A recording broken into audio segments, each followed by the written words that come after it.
Assalamualaikum dan salam sejahtera. Kami dari Kumpulan 5 akan membincangkan tentang kelebihan interaksi yang berlaku dalam masyarakat pelbagai semasa penjajahan British. Assalamualaikum dan salam sejahtera. Saya Nur Najah binti Muhammad Kamil akan menerangkan tentang pengenalan objektif, kajian literatur, hasil kajian dan penghargaan. Pengenalan. Interaksi merujuk kepada komunikasi tindakan atau perhubungan antara satu sama lain, aktiviti kemasyarakatan atau melibatkan pergaulan masyarakat tindak balas antara dua atau beberapa pihak. Masyarakat Malaysia telah menjadi contoh kepada beberapa negara yang membangun hampir di seluruh dunia. Antara faktor Malaysia dicontohi ialah hubungan etnik yang positif dan saling bekerjasama antara masyarakat Malaysia yang berbilang kaum, bangsa dan agama.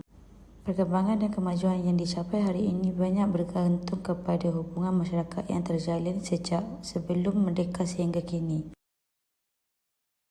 Terdapat 3 objektif untuk kajian kami. Mengkaji kaedah interaksi antara perniagaan dengan organisasi luar, menyenaraikan cara untuk mengukuhkan hubungan baik sedia ada semasa penjajahan British, menyenaraikan cara untuk menjalinkan kerjasama strategik semasa penjajahan British. Rujukan 1. Masyarakat multietnik di Malaysia dan Britain yang ditulis oleh Paima Utama. Kajian ini menceritakan tentang bagaimana terjadinya masyarakat multietnik di Malaysia dan Britain. Ia juga menceritakan tentang cara berinteraksi dan komunikasi masyarakat di Malaysia dan Britain. Rujukan kedua ialah pendekatan wasatiyah dalam interaksi interagama di Malaysia. Perkara ini dikaji oleh Khairul Azhar, Muhammad Ikhlas dan Samsul Azizul. Rujukan ini menceritakan tentang pendekatan wasatiyah untuk keseimbangan dan keadilan dalam interaksi antara masyarakat campur di Malaysia. Pendekatan komunikasi yang bersesuaian digunakan untuk mewujudkan komunikasi yang berkesan. Rujukan 3. Hubungan kaum di Sabah, suatu pemerhatian awal. Ia ditulis oleh Budi Anto dan Saidatul Nurnis. Kajian ini menceritakan tentang interaksi dan toleransi dalam kalangan pelajar universiti. Mereka tidak mempunyai masalah untuk menerima atau bergaul dengan pelajar pelbagai etnik di universiti kerana sudah biasa bergaul dalam kehidupan harian sebelum bergelar pelajar di universiti. Assalamualaikum dan salam sejahtera. Saya Syazwani binti Muhammad P0119100097. Saya akan menerangkan tentang kajian literatur saya iaitu Ilmu Kolonial dan Islamisasi Alam Melayu, Analisis Kritikal, penilaian faktor-faktor kesenjangan etnik di Malaysia sebagai penghalang perpaduan nasional dan pengaruh pendidikan dalam kepelbagaian etnik sebelum dan selepas merdeka di Malaysia. Kajian literatur bagi Ilmu Kolonial dan Islamisasi Alam Melayu adalah kedatangan kuasa Eropah telah mencetuskan suasana tegang kerana pelbagai pendekatan jahat yang diamalkan oleh kuasa Barat. Kedatangan dan pembabitan kuasa Eropah ini dapat dibahagikan kepada beberapa peringkat. Yang pertama, era sebelum penjajahan alam Melayu. Yang kedua, era penjajahan kuasa Eropah di kawasan alam Melayu. Dan era pasca merdeka. Sebagai rumusan, kita dapat mengatakan bahawa penjajahan kuasa Barat di alam Melayu ini bias kepada kepentingan Barat, tetapi ia telah berjaya mengkonstruk dan mempengaruhi serba-serbi kehidupan masyarakat tanah Melayu yang tetap kekal dipegang walaupun pihak kolonial telah pun meninggalkan tanah Melayu. Seterusnya, rujukan 5, penilaian faktor-faktor kesenjangan etnik di Malaysia sebagai penghalang perpaduan nasional. Pembentukan masyarakat majmuk dan hubungan kaum di Malaysia terjalin dalam beberapa tahap, bermula sebelum kedatangan kuasa Barat lagi. Kegiatan imperialisme dan penjajahan kuasa Barat ke atas tanah Melayu, Sabah dan Sarawak telah membawa kepada kedatangan imigran luar ke tanah Melayu. Kedatangan imigran ini adalah disebabkan oleh kegiatan ekonomi yang berkembang pesat di tanah Melayu pada ketika itu. Pihak British membenarkan kemasukan beramai-ramai orang Cina bagi meningkatkan pengeluaran biji timah untuk kegunaan industri di Eropah. Namun, apa yang perlu difahami ialah Malaysia terbentuk dan bercirikan kepelbagaian, sama ada dari segi kaum, bahasa, budaya dan agama. Kepelbagaian ini menjadikan Malaysia sebagai sebuah negara unik yang harus dibanggakan. Kepelbagaian ini haruslah dilihat sebagai suatu yang melambangkan identiti kita sebagai sebuah rakyat Malaysia dan bukannya sebagai masalah. Seharusnya ia diakui dan dihormati bagi membentuk sebuah masyarakat Malaysia, iaitu setiap anggota masyarakat itu merasakan bahawa negara ini adalah untuk semua. Seterusnya, rujukan 6, pengaruh pendidikan dalam kepelbagaian etnik sebelum dan selepas merdeka di Malaysia. Pendidikan memainkan peranan yang sangat signifikan dalam memupuk perpaduan etnik di Malaysia. Selepas mencapai kemerdekaan pada 31 Ogos 1957, sistem pendidikan di negara ini telah dirangka dan digubal untuk mewujudkan masyarakat bersatu padu, mempunyai semangat nasionalisme yang tinggi serta dapat menyumbang terhadap pembangunan negara. Secara keseluruhannya, dapatlah disimpulkan bahawa sistem pendidikan merupakan satu saluran untuk membolehkan perpaduan dicapai dalam masyarakat yang pelbagai di negara ini. Pendidikan berperanan penting dalam proses mewujudkan komuniti pelbagai etnik yang bersatu padu. Pendidikan menjadi antara platform utama dalam usaha kerajaan untuk melaksanakan pelbagai dasar pendidikan yang dapat memenuhi keperluan semua etnik. Assalamualaikum and hi. Nama saya Muhammad Ashraf bin Rahim. Saya akan membentangkan rujukan ketujuh kami, iaitu prinsip asas interaksi interagama di Malaysia menurut perspektif Islam. Sebagai manusia, interaksi kita dengan persekitaran adalah satu fitrah semula jadi. Interaksi boleh terjadi dari pelbagai aspek, antaranya perbualan, perkongsian idea dan sebagainya. Semenjak daripada penjajahan daripada pihak luar ke Tanah Melayu telah mewujudkan kemajmukan dalam kalangan masyarakat di Tanah Melayu. Seterusnya dapat mewujudkan interaksi antara kaum. Oleh itu, kerajaan Malaysia berusaha untuk menyediakan beberapa asas untuk dipraktikkan kepada masyarakat dalam membina interaksi harmoni mengikut ajaran agama Islam. Antara prinsip asas yang kami pelajari daripada artikel ini adalah pelarasan medium komunikasi. Interaksi boleh berlaku jika terdapat komunikasi antara manusia tidak kira secara verbal ataupun tidak verbal. Dalam hal ini, agama Islam telah menunjukkan cara ataupun panduan yang boleh kita amalkan untuk membina interaksi yang berkesan. Selain itu, penguasaan ilmu komunikasi juga dapat menghasilkan interaksi yang harmoni, seterusnya dapat menghindarkan sebarang bentuk kekeliruan semasa berinteraksi.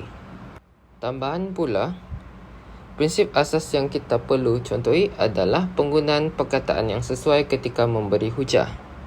Penggunaan perkataan yang sesuai ketika memberi hujah adalah sangat penting untuk memastikan orang yang mendengar hujah kita faham tentang apa yang ingin kita sampaikan. Sebagai contohnya, Rasulullah SAW menggunakan kebijaksanaan beliau menggunakan perkataan yang berbeza berhadapan dengan golongan yang berbeza pemikirannya. Antaranya puak Arab, ahli kitab, orang munafik, orang kaya, pemerintah dan sebagainya.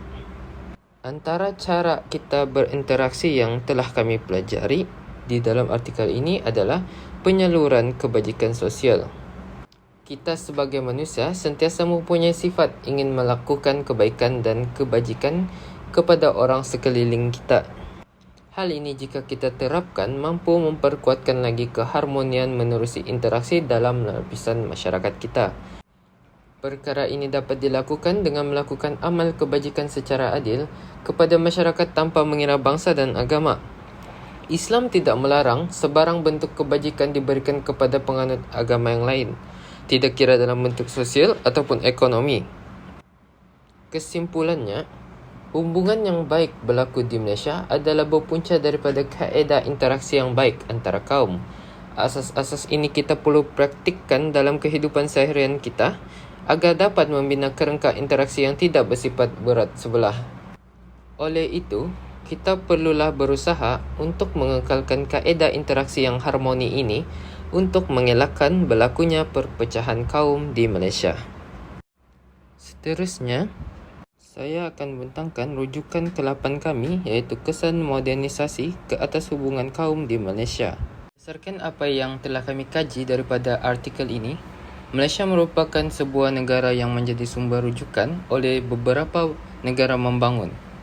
Malaysia mempunyai kemampuan untuk mewujudkan keseimbangan antara kestabilan politik dan pembangunan ekonomi yang baik. Hal ini kerana Malaysia berjaya menghasilkan masyarakat yang mempunyai hubungan etnik yang positif dan mempunyai nilai kerjasama yang kuat. Semenjak daripada zaman penjajahan British, komuniti masyarakat Melayu dengan masyarakat Cina dan India serta etnik lain telah wujud hasil daripada ikatan perkahwinan. Tindakan daripada imigran ini adalah kerana keperluan British untuk mendapatkan tenaga buruh dalam mengeksploitasi perusahaan biji timah dan peladang getah. Selain itu, terdapat beberapa kesan modernisasi kepada hubungan etnik di Malaysia. Berdasarkan fahaman negara kita, terdapat beberapa kesan modernisasi ke atas hubungan etnik. Antaranya ialah modernisasi politik. Hal ini demikian kerana modernisasi politik di Malaysia dapat dilihat dari segi pengalaman sistem demokrasi berparlimen, pilihan raya dan juga penglibatan 3 kaum terbesar dalam politik Malaysia. Sebelum merdeka, masyarakat Melayu mempunyai sistem politik mereka sendiri. Selepas merdeka, setiap masyarakat di Malaysia, tidak mengira bangsa dan agama, boleh bersatu dalam satu parti politik. Tambahan pula, modernisasi sosial juga merupakan kesan yang besar kepada hubungan etnik di Malaysia. Modernisasi sosial telah membuat pembaharuan dari aspek tempat tinggal, pendidikan dan sebagainya. Dengan pengenalan sistem pendidikan yang moden di Malaysia, telah menyatukan seluruh masyarakat di Malaysia dengan mewujudkan sekolah kebangsaan yang menggabungkan semua kaum di Malaysia. Akhir sekali, kesan modernisasi ke atas hubungan etnik di Malaysia adalah modernisasi ekonomi.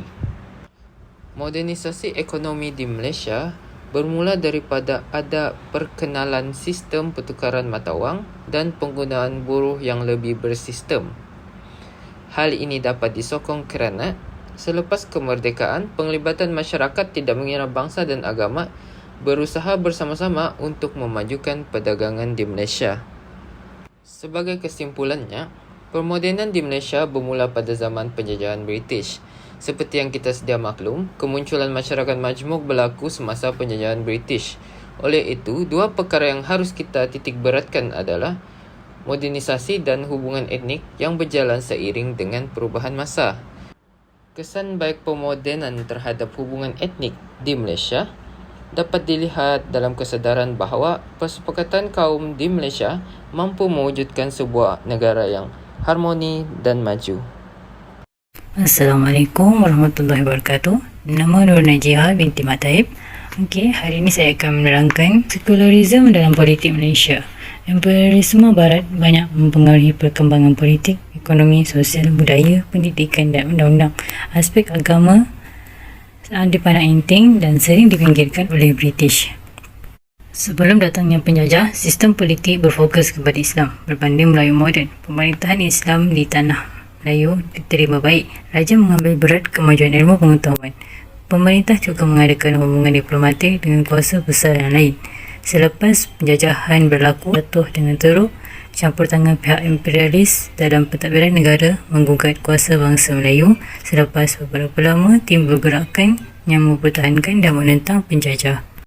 Seterusnya, pengaruh agama dan adat dalam penerimaan masyarakat Melayu di negeri-negeri Melayu bersekutu terhadap perubatan Barat sewaktu zaman penjajahan British.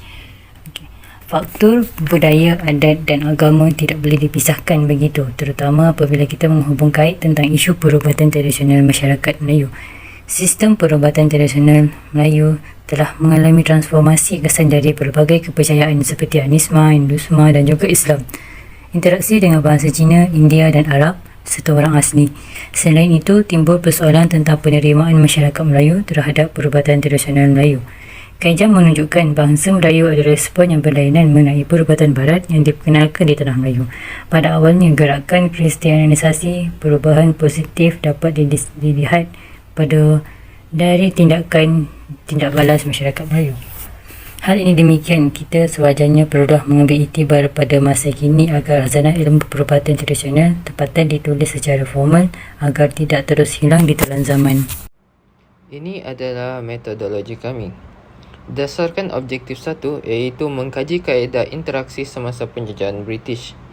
Antara kaedah interaksi semasa penjajahan British ialah dari segi sektor perdagangan, sektor pendidikan, sektor perindustrian, sektor perubatan dan sektor politik. Perdagangan, urus niaga berjalan dengan stabil kerana Sultan Mansur menyadari kepentingan menjalinkan hubungan dagang dengan kuasa-kuasa besar seperti China, India dan Tanah Arab. Seterusnya, bagi sektor pendidikan pula, penjajahan British telah memberi impak terhadap sistem pendidikan di Tanah Melayu dengan mewujudkan sistem pendidikan berorientasikan etnik tertentu yang dikenali sebagai sistem pendidikan vernacular. Seterusnya adalah perindustrian. Imigran masuk ke Tanah Melayu kerana keperluan tenaga kerja. Hasil daripada imigran ini telah mengakibatkan perkahwinan antara etnik. Objektif yang kedua adalah menyenaraikan cara untuk mengukuhkan hubungan baik sedia ada semasa penjajahan British. Antara cara untuk mengukuhkan hubungan baik sedia ada semasa penjajahan British ialah amalan menziarahi jiran perlu diamalkan tanpa mempedulikan kaum dan agama. Meningkatkan taraf hidup penduduk melalui kerjasama dalam bidang pertanian, perdagangan dan perindustrian. Menjadi masyarakat yang bertanggungjawab dan peka terhadap usaha untuk mengukuhkan hubungan baik sedia ada, menggunakan bahasa Melayu sebagai bahasa rasmi negara, mewujudkan sekolah kebangsaan, bilangan cuti perayaan yang adil bagi semua perayaan utama di Malaysia. Akhir sekali, menyalurkan bantuan kepada golongan yang memerlukan tidak mengira bangsa dan agama. Objektif yang ketiga adalah menyenaraikan cara untuk menjalinkan kerjasama strategik semasa penjajahan British. Antara cara untuk menjalinkan kerjasama strategik semasa penjajahan British ialah mengekalkan keamanan melalui kerjasama antarabangsa, sebagai contoh dalam sektor pelancongan, perdagangan, pertahanan, dan bertanggungjawab untuk pertahanan dan keselamatan dalam negeri. Perbincangan dan hasil kajian. Kelebihan interaksi, mengukuhkan sistem operasi kelangsungan barang dagangan dalam pasaran, meningkatkan jalinan kerjasama antara pedagang dan pedagang lain yang berpotensi untuk menjalinkan kerjasama yang strategik, membolehkan pedagang menambah potensi sumber pembekal bahan mentah sebagai contoh mendapat kelebihan kepada pedagang termasuk mendapat harga yang murah, penghantaran yang cepat dan berkualiti. Kesimpulan dan cadangan. Sebagai rakyat Malaysia yang bertamadun dan bertoleransi, kita perlulah mengekalkan kesejahteraan dalam berinteraksi sesama berbeza kaum. Kita juga perlulah mengukuhkan hubungan baik sewaktu menjalankan sebarang perniagaan agar tiada berlaku pergaduhan yang melibatkan pelbagai kaum. Penghargaan. Kegembiraan ini pertama sekali diberikan kepada keluarga kami, satu-satunya orang dalam hidup kami yang benar-benar layak mendapatnya. Kami juga ingin menyampaikan ucapan terima kasih dan penghargaan atas nasihat dan bantuan yang saya peroleh sepanjang menjalankan kajian ini kepada Dr. Nur Fazila Abdul Hamid. Sekian, itu saja dari kami. Terima kasih.